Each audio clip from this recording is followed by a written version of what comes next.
Bonjour, c'est Boris de Sequoia Santé. Je vais aujourd'hui vous parler d'un sujet beaucoup plus sérieux qu'il n'y paraît, c'est celui des huiles végétales. En effet, contrairement à ce que l'on dit parfois, même souvent, la plupart des huiles végétales sont toxiques. Mais il y a aussi de bonnes nouvelles, comme vous le verrez, et nous terminons cette vidéo justement par ces bonnes nouvelles.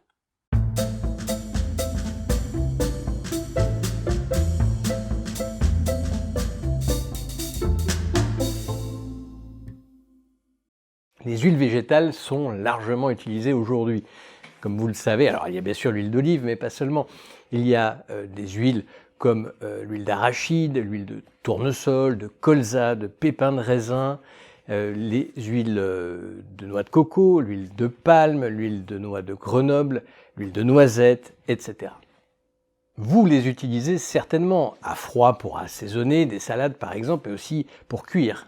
Et les industriels, eux, les utilisent largement, notamment pour la cuisson. Bref, vous l'avez compris, ces huiles sont aujourd'hui partout.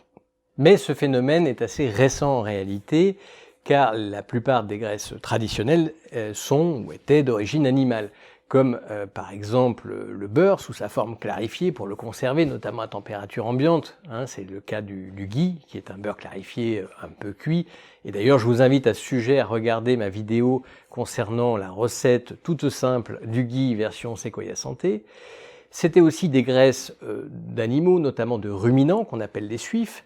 Alors ça peut être du suif de bœuf, ça peut être du suif de mouton. Alors on le trouve moins aujourd'hui parce que le goût est assez fort. Et puis ce pouvait être des graisses d'omnivores, comme le porc par exemple, et donc tout le monde le connaît, le saindoux. Ces graisses animales étaient, comme pour le beurre clarifié, elles aussi clarifiées.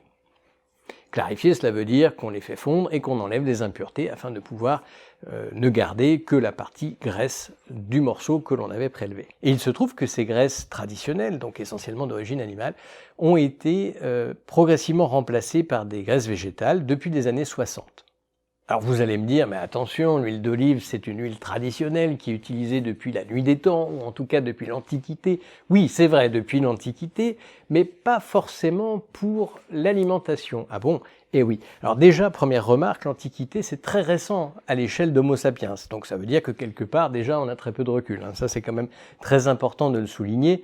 Notre espèce étant apparue bien avant, un certain nombre d'effets sont parfois décalés de plusieurs décennies, plusieurs siècles, éventuellement davantage, tout dépend de la quantité à laquelle on utilise un produit. Même s'il est vrai que cette huile d'olive était utilisée depuis l'Antiquité par une partie du bassin méditerranéen et notamment la Grèce, eh bien, elle était utilisée essentiellement pour ce qu'on appelle un usage externe, c'est-à-dire pour le corps, ce qu'on appelle des onguents et autres vertus médicinales, et elle était en réalité très peu, voire peut-être même pas vraiment utilisée pour l'alimentation humaine. Ce n'est véritablement qu'après la Seconde Guerre mondiale que l'utilisation de l'huile d'olive en tant que graisse alimentaire a littéralement explosé, notamment en Grèce. Alors vous me direz quel est le problème avec ces huiles végétales? Eh bien, certaines de ces huiles végétales, et en fait même la plupart, peuvent être véritablement toxiques. Je vais vous expliquer pourquoi. Cette toxicité est liée à trois grandes raisons. La première raison, elle est liée au caractère très transformé d'un certain nombre d'huiles végétales. La deuxième raison, elle est liée à la forte teneur, pour la plupart, pas toutes, en acides gras polyinsaturés qui sont extrêmement oxydables et qui sont en fait toujours oxydés au moment où on les consomme, et a fortiori quand on les cuit. Et troisièmement, indépendamment de l'oxydation, dans ces acides gras polyinsaturés, il y a les oméga 6 dont on va reparler, qui sont, eux, directement toxiques au-delà d'une certaine quantité qui est largement franchie dans la pratique courante. Mais avant de détailler ces trois types de toxicité, nous allons faire un petit interlude sur quelques rappels concernant acides gras saturés, insaturés, monoinsaturés, polyinsaturés, oméga 3, oméga 6, de façon à ce que l'on parle le même langage et que les choses soient très claires. Alors déjà, on différencie les acides gras saturés des acides gras insaturés, qu'ils soient mono ou polyinsaturés. Alors, qu'est-ce que ça veut dire insaturé? Eh bien, insaturé, ça vient donc de la chimie organique, qui en gros s'intéresse à la structure de ces molécules. Alors il faut imaginer que les acides gras sont une forme des graisses naturellement présentes, qui peuvent être groupées par trois, ce qu'on appelle les triglycérides, mais qui est fait donc essentiellement d'acides gras. Et puis sinon, l'autre grand composant, c'est le cholestérol. Voilà. Alors, je laisse de côté le cholestérol, on s'intéresse aux acides gras, et ces acides gras, eh bien, ils ont un squelette. Ce squelette, c'est un peu comme des vertèbres dans une colonne vertébrale, et ce sont en fait des atomes de carbone qui jouent le rôle de vertèbres, et donc ils sont liés les uns aux autres. Et ces atomes de carbone, à une extrémité, contiennent un groupement qu'on appelle acide, qui est très légèrement acide, très peu, bien moins que la peau par exemple, et qui donc fait dire que ce sont des acides gras parce qu'il y a beaucoup de carbone, et comme le carbone, dans certaines conditions, n'aime pas trop l'eau, ça donne un côté graisseux. Bon, et alors, et l'insaturation dans cette affaire? Eh bien, les carbones, en fait, sont liés, on peut imaginer que ces vertèbres de carbone sont liées comme si les carbones se tenaient la main les uns les autres. Et en fait, imaginez que mon ventre est l'atome de carbone, j'ai 2 bras, 2 jambes, eh bien je vais me lier 4 fois. Donc ça veut dire que les carbones aiment bien avoir 4 compagnons autour d'eux. Et donc là, on dit que les liaisons sont saturées, c'est-à-dire qu'on ne peut pas en faire davantage. Et donc, c'est ainsi que dans les acides gras saturés, les atomes de carbone de cette colonne vertébrale eh bien, sont liés de part et d'autre, en général, un atome de carbone, et puis le reste est complété par exemple par de l'hydrogène. Bon, très bien, mais néanmoins, certaines fois, des atomes de carbone vont utiliser 2 de leurs membres pour se lier, ils vont faire ce qu'on appelle une double liaison. La double liaison, c'est comme si je mettais 2 mains pour me tenir, si ce n'est que, à la grande différence de quelqu'un que je tiendrais par mes 2 mains, eh bien, la double liaison est moins forte que la simple liaison. Je veux dire que quand je tiens quelqu'un à 2 mains, je le tiens mieux qu'à une main, on est bien d'accord. Là, c'est le contraire, c'est-à-dire qu'en fait, la double liaison, c'est un élément de fragilité. Et pourquoi de fragilité? Parce qu'il y a un des membres qui va avoir envie d'aller attraper ce qui se passe autour. Et donc, un atome, par exemple, est potentiellement l'atome d'une molécule oxydante, par exemple. Et donc, c'est ce qui va conférer cette grande vulnérabilité de l'insaturation, c'est cette double liaison. Le mot double liaison, c'est un mot chimique. Et donc, cette insaturation va avoir tendance à se saturer. Vous connaissez les gaz végétales hydrogénées, bien, on va essayer de saturer ces insaturations, mais manque de bol, ça crée d'autres molécules, les acides gras trans, dont on reparlera dans un instant. Ces doubles liaisons, ces insaturations, donc, peuvent être uniques, une seule, et puis il peut au contraire y en avoir plusieurs. En général, de toute façon, il n'y en a pas 36, mais il peut y en avoir une à plusieurs. Lorsqu'il y en a une, on va dire que l'acide gras est monoinsaturé, et puis lorsqu'il y en a plusieurs, on va dire qu'il est polyinsaturé. Et ça change tout. Ça change tout parce qu'un acide gras monoinsaturé appartient la plupart du temps à la famille des oméga 9, c'est la localisation en fait de cette double liaison, et les oméga 9, notamment l'acide oléique qu'on trouve massivement dans l'huile d'olive, il se trouve qu'il est assez résistant en fait à l'oxydation. Et là où ça se corse, c'est quand on commence à multiplier les insaturations, cette double liaison, et que là j'ai un acide gras polyinsaturé qui en général font partie de la famille soit des oméga 6 essentiellement et de temps en temps des oméga 3. Sachant que dans la nature, notamment dans les huiles végétales, il y a, à de très rares exceptions, beaucoup plus d'oméga 6 que d'oméga 3, ce qui d'ailleurs est un des problèmes dont on va reparler. Bon allez, on arrête pour ce qui concerne la chimie, revenons à notre assiette. Alors, en ce qui concerne la toxicité de ces huiles végétales, donc on avait dit qu'il y en avait 3 grands types. On avait dit la toxicité liée au caractère très transformé, à l'oxydation des acides gras polyinsaturés qui sont très hautement oxydables, même spontanément, et enfin la teneur en oméga 6. Alors on va commencer avec le caractère très transformé des huiles végétales. Premièrement, les végétaux qui servent pour l'huile, ce qu'on appelle les oléagineux d'une façon générale, sont cultivés sur d'immenses champs de façon très intensive, avec bien sûr le recours à un certain nombre de molécules chimiques pour les préserver des prédateurs. Vous savez très bien que si vous plantez des tomates dans votre jardin, si vous plantez quelques plants par-ci par-là, eh bien, s'il y en a un de contaminé, il a peu de chances d'aller contaminer les voisins. En revanche, si vous amusez à bien tous les grouper, il suffit qu'il y en ait un qui attrape une maladie et tout le monde est malade. Et comme vous le savez, en ce moment, on parle quand même pas mal des cas contacts et des phénomènes de contagion, mais c'est exactement le même principe. Là, il n'y a pas la distanciation si vous voulez.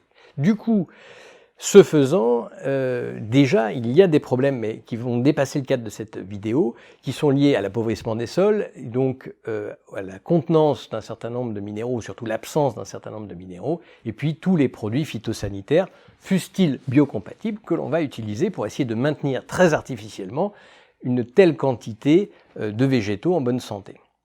Lorsque vient le moment de la récolte, eh bien, ce sont donc de grosses machines qui, en général, vont permettre de faire l'équivalent de ce qu'on voit pour le blé, c'est-à-dire la moissonneuse-batteuse. Et donc, en fait, il y a déjà donc la récolte à proprement parler, mais aussi la séparation d'un certain nombre de composants, dont éventuellement les tiges qui peuvent servir de paille lorsqu'elles sont séchées, et on a donc un premier degré de raffinage. Ensuite intervient ce qui nous intéresse à proprement parler, c'est l'extraction de l'huile. Comment est-ce que l'on extrait l'huile de ces végétaux oléagineux? Pour extraire l'huile de ces oléagineux, on va avoir recours à un certain nombre d'étapes de transformation. Mais il faut bien noter que déjà, il y a pour un certain nombre de végétaux le recours à des solvants. Alors, les solvants, sans rentrer dans le détail de la chimie, un solvant c'est quoi? C'est en général plutôt un liquide qui permet de recueillir, qui permet l'extraction d'un certain nombre de composés d'une plante par exemple. Alors, un des solvants qu'on utilise tous les jours, c'est l'eau. Par exemple, lorsque vous prenez un café ou que vous prenez un thé, une tisane, eh bien, vous faites infuser, c'est-à-dire que vous mettez en contact votre solvant qui est l'eau avec votre plante et, magie, il y a un certain nombre de composants de la plante qui vont aller dans l'eau que vous allez pouvoir boire ensuite. Donc, ils sont passés de la plante à l'eau. Le solvant peut aussi être de l'alcool pour des molécules qui ne seraient pas solubles dans l'eau et c'est le cas pour certaines huiles essentielles par exemple. Revenons à l'extraction de notre huile. Eh bien, malgré un certain nombre de progrès qui ont été réalisés depuis une cinquantaine d'années déjà, eh bien, en réalité, les étapes de l'obtention de l'huile à partir du végétal, elles ont assez peu changé et on peut les regrouper en 6 grandes étapes. La première étape consiste en la préparation des graines, par exemple, ou en tout cas des parties de plantes dont on va extraire l'huile. Cela veut dire les décortiquer, les nettoyer, mais aussi commencer à les écraser, les aplanir. On obtient des flocons. La deuxième étape consiste en la cuisson de ces flocons, alors notamment via ce qu'on appelle la vapeur indirecte, bon, peu importe. La troisième étape, c'est la pression. Alors là, c'est la pression mécanique, on imagine la presse, comme pour le vin par exemple, on va presser, et donc là on obtient, c'est la première extraction. La quatrième étape, ça va être l'extraction de l'huile de ce qu'on appelle le gâteau de pression. Le gâteau de pression, c'est cette espèce de galette qui va rester. Vous imaginez avec le vin rouge par exemple, lorsqu'on a pressé, on obtient une galette, notamment ce qu'on appelle le mou. Et ce mou, il va être réutilisé dans le cadre du vin, il va être distillé, et c'est comme ça qu'on obtient par exemple une partie de l'alcool à 70, 80, 90 degrés qu'on trouve dans le milieu pharmaceutique et médical. Sauf que pour nos végétaux oléagineux, c'est beaucoup plus compliqué. C'est là que l'on va utiliser un solvant.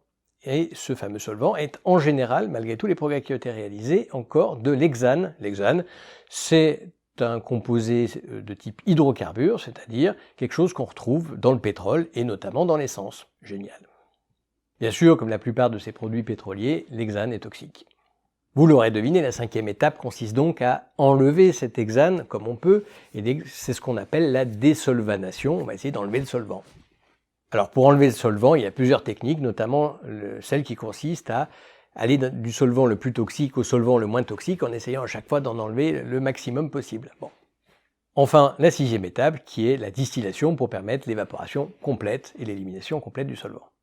Alors, complète en théorie, parce que dans un certain nombre d'analyses qui ont été réalisées sur des bouteilles d'huile végétale vendues, par exemple en grande surface, eh bien, on retrouve des traces d'hexane. Alors, ce sont des traces, ce n'est pas des quantités très importantes, n'empêche qu'il y a encore de l'hexane dans la plupart des cas, et ça, c'est très embêtant.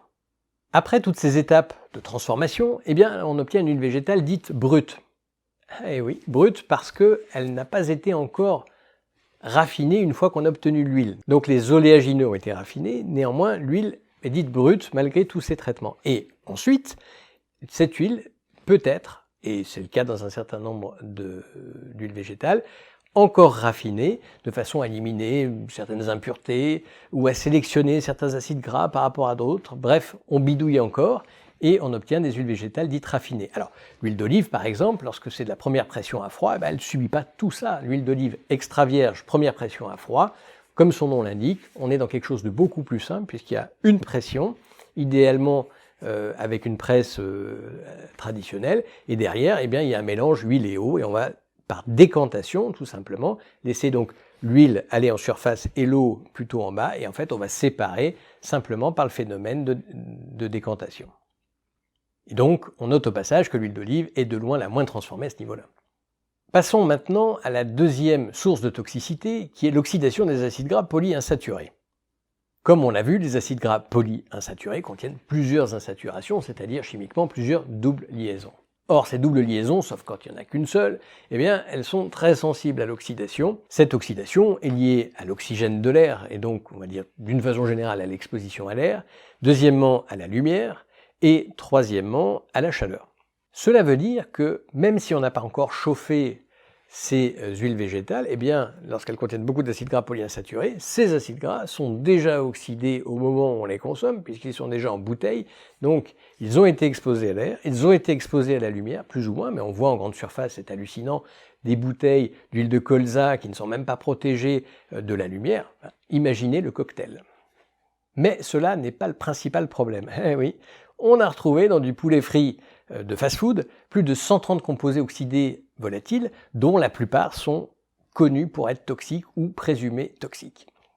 Parmi ces composés, il y a la famille des aldéhydes insaturés, et dont le plus connu est abrégé HNE, on ne va pas rentrer dans les détails, et qui a fait couler pas mal d'encre, notamment au niveau de l'Agence américaine de sûreté des aliments, la FDA. Parmi ces aldéhydes, il y en a bien d'autres, mais qui n'ont pas fait l'objet d'autant d'études. Mais il n'y a pas que les aldéhydes insaturés, il y a aussi tout un tas d'autres composés chimiques qui sont retrouvés lors de l'oxydation par la chaleur, et de cela, ma foi, on n'en parle pas beaucoup. Et pourtant, certains chercheurs ont montré que, pour certains de ces composés autres, eh bien, il y avait une toxicité directe de l'ADN, donc ce qu'on appelle un caractère potentiellement mutagène, c'est-à-dire source de cancer. Nous arrivons maintenant à notre troisième point, qui est la forte teneur en oméga 6. Alors là aussi, vous allez me dire quel est le problème. Les oméga 6, on en a besoin, ça fait partie des acides gras essentiels. Effectivement, ils sont essentiels, mais à des quantités extrêmement faibles, et on en mange des caisses. Je vous explique. Les acides gras oméga 6 sont utilisés comme précurseurs de molécules qui vont permettre l'inflammation. Et l'inflammation, elle peut être très utile. Ah bon? Eh oui, elle peut être très utile dans les phénomènes aigus. Je me blesse, je me brûle, etc. J'ai une agression. Et là, à ce moment-là, l'inflammation va permettre éventuellement d'aider à stopper l'hémorragie, puis derrière, de réparer les tissus endommagés. Cette inflammation, on l'a aussi à très petite quantité lorsque l'on fait du sport, et c'est ça qui permet de faire pousser aussi un peu les muscles. Donc, l'inflammation brève et aiguë, comme on dit, eh bien, elle est extrêmement bénéfique. Il en va tout autrement pour l'inflammation au long cours, l'inflammation chronique. Or, ces oméga 6 étant transformés très facilement en molécules inflammatoires, qu'on appelle les eicosanoïdes, peu importe, c'est une grande famille de molécules inflammatoires, il y en a aussi certainement d'autres d'ailleurs, toujours est-il que ces oméga 6 entretiennent par là même une inflammation chronique, et là vient le problème. C'est justement cette inflammation chronique qui se retrouve à la base de nombre, sinon la plupart de nos maladies modernes.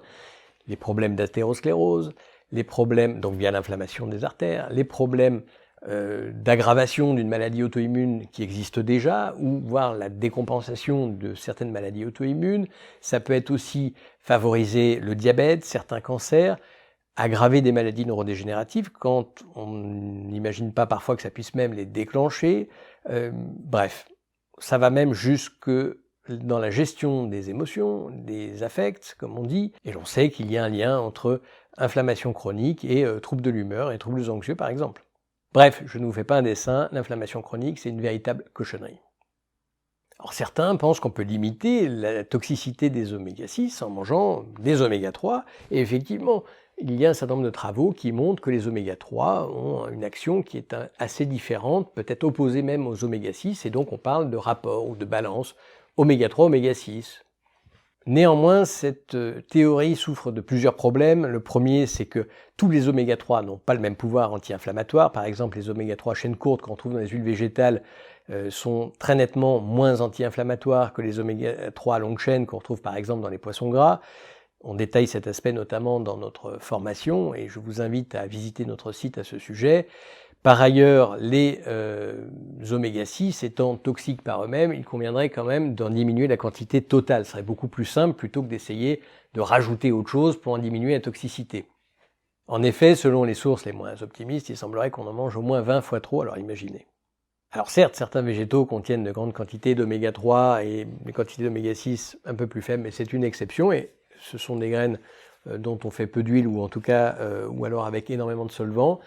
La règle, c'est que les huiles végétales, si elles contiennent des acides gras polyinsaturés, eh bien c'est très majoritairement des oméga 6 et dans une vraiment moindre mesure des oméga 3. Vous voyez que la balance est extrêmement déséquilibrée. Voilà pour les principales sources de toxicité connues, prouvées des huiles végétales. Alors vous avez remarqué, on n'a pas parlé des graisses végétales transformées, comme par exemple les graisses végétales hydrogénées, le but étant de saturer ces graisses insaturées, donc on essaie de transformer des polyinsaturés en saturés, bref, et cela, manque de bol, ça crée des acides gras trans, parce qu'il se passe une espèce de rotation de la molécule au moment où on fait l'hydrogénation, parce qu'elle n'est jamais totalement complète, cette hydrogénation, je ne rentre pas dans les détails.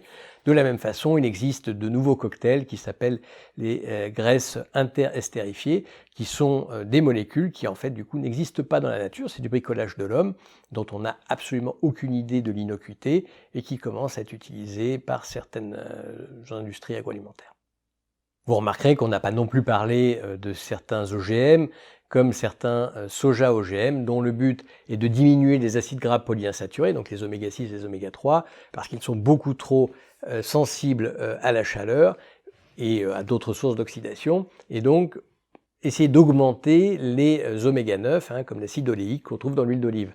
En quelque sorte, on essaye de bidouiller le patrimoine génétique du soja pour essayer de l'olivifier davantage. Là encore, bien évidemment, on n'a aucune idée de l'innocuité parce qu'on ne crée certainement pas que ça et on crée certainement d'autres molécules, bien sûr, que l'on ne connaît pas encore à l'heure actuelle, probablement. Voilà pour ce cocktail peu ragoûtant, mais attention, il y a de bonnes nouvelles. Ces bonnes nouvelles, c'est qu'il existe un certain nombre de graisses végétales ou animales qui sont extrêmement bien tolérées, qui sont extrêmement utiles et que nous vous recommandons largement.